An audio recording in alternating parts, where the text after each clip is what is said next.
Welcome, family. This is book club. My name is Greg Millings. I'm part of the EYL family. Welcome to anyone who's here for the first time. It's a amazing joy to have you here with us. We are excited to have the author of the book that we have been covering, Mr. Eugene Mitchell, with us. I'm going to get into a bio briefly after I kind of make sure I welcome everyone who is here for the first time. So if you're here for the first time and you're new to this experience, please put a 1 in the chat so we can recognize you and kind of just lay out some cool things for you, because this experience is like no other. I promise you. I have never been a part of a conversation that's been so rich, but so open and free. And so if this is your first time being here, what we do encourage you to do is to share, one, by sharing your presentation, your person, right? So if you could turn on your camera, yeah, that's important. We get to see your beautiful face, engage with you through a visual experience, but also your perspective and insight. We have an opportunity to, it's not every day you get an opportunity to kind of sit with someone who has done a lot of work, and the work that we've read and studied and have been blessed by. And so we ask that you engage in critical thought and sharing. And so we respect everyone's opinion. So we don't want anyone to feel like they can't share. This will be an opportunity for you to engage. We want to welcome you to this experience officially.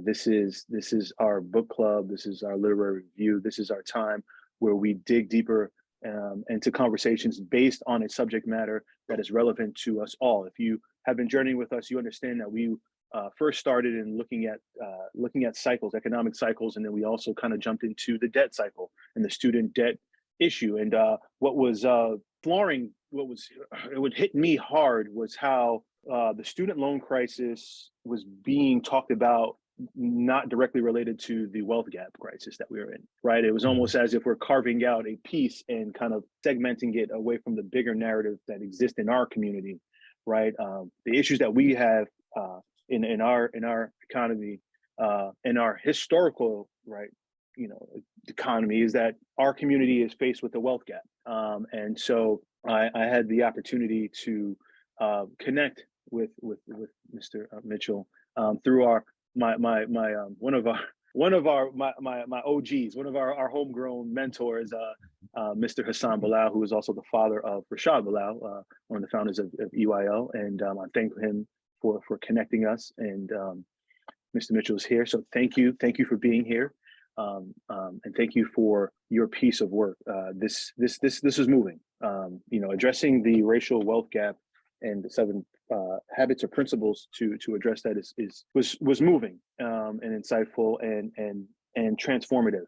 And so, as before we get into conversation, do you mind if I just give a brief bio from your webpage? And I'll promise to keep it brief because I'm a talker, and so.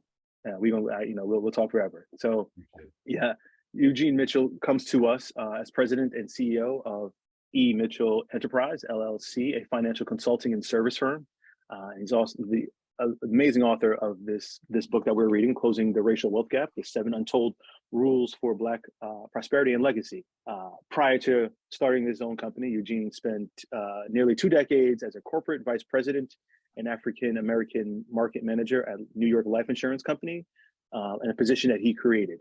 He's responsible for developing and executing the company's national recruiting, sales, marketing, and campaigns within the African-American community. So please believe he knows us, and he knows our needs, and he knows the things that we've been up against for the last, for historically what we've been challenged by. He also oversaw and supported the development, retention, and promotion of 1,500 African-American market agents and managers, which is amazing. In 2011, Eugene developed and initiated a $50 billion community empowerment plan. And we'll kind of get into some of that as well in a moment, and an initiative to accumulate $50 billion of in-force life insurance intended to create a strong and sustainable intergenerational wealth stream within the African-American families, businesses, institutions, and organizations, our community. On July 30th, 2017, Eugene and his team crossed that $50 billion milestone. So with no further ado, I'd like to welcome Mr. Eugene Mitchell. thank you, brother, for being with us. And thank you for your contributions and your excellence in writing this book, published in 2019, but spoke everything to everything we're going through today. So I give you the floor, Mr. Eugene Mitchell. Welcome. I appreciate it. And thank you for having me. Good afternoon, family. Happy Sunday to you all.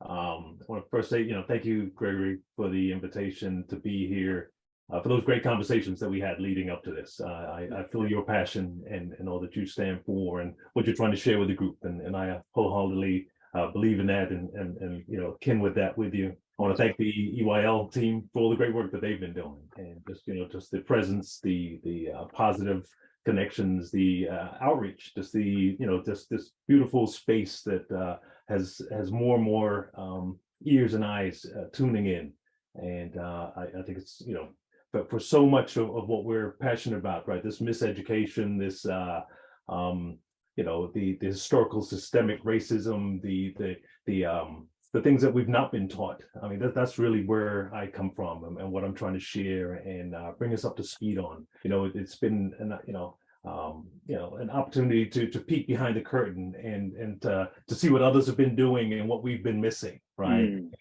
that's what I've been trying to share here. And I lastly want to say thank you to each one of you on the line here today for taking time to read the book, for attending the session, and for opening your minds to new ways of just being and doing and changing this world that we're in. Peeking behind that curtain and realizing there are folks doing things that we don't know are happening. I often say there's things that we've not been taught, and my wife bugs me all the time. She says, "What do you mean we've not been taught? Who's supposed to teach us?" And I say, well, there's a lot of things I realized that we didn't know was happening, right? When the last number 45 said, I'm smart because I don't pay taxes. I didn't know that was an option. I didn't know that was something that we could do, right? I didn't know that folks were creating and passing generational wealth with this tool of life insurance, to make sure that their families are always set up from generation to generation, because all I was ever told was it was about burial. And so there's so much in this miseducation, misinformation that I'm passionate about. And and I believe those, and we're seeing it more and more so, that those that are winning or have been winning over time aren't necessarily trying to share their playbook with us, right? Yeah. And with this happening in the world, in the country, in the world, that the great replacement, things that folks are afraid of, that they're going to get left behind. The numbers are shifting around them.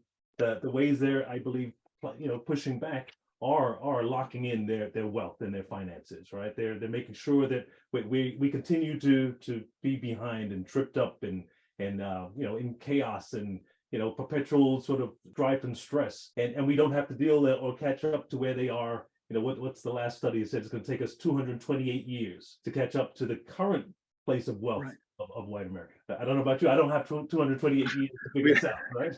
So, but it's what can we do immediately? What can we do, urgently? What can we do to move ourselves and our children and children's children ahead? So, that's my passion. That's where I come from, and it means, like I said, it means so much to be here with you and to just engage. It was you touched on the last point in the beginning. You talked about this historical perspective.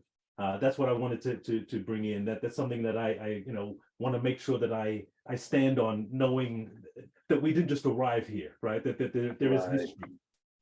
We took our kids back to Egypt just before the pandemic to talk about 4,000, 5,000 years of history, Black history, to be proud of. That the 400 years here isn't our totality of who we are. There's greatness that we come from. Greatness that ruled and led the world. But by design, it's been sort of taken away. You talk about the spiritual piece of this. This was, me trying to pour, my beliefs, my spirit, my intention, what I believe is my calling. I hopefully got it in the book. It's gone beyond purpose and passion. This, I believe, is a calling for me, to motivate, to inspire, to give some aspiration of where we can be and where we should be. That possibility that we're working into.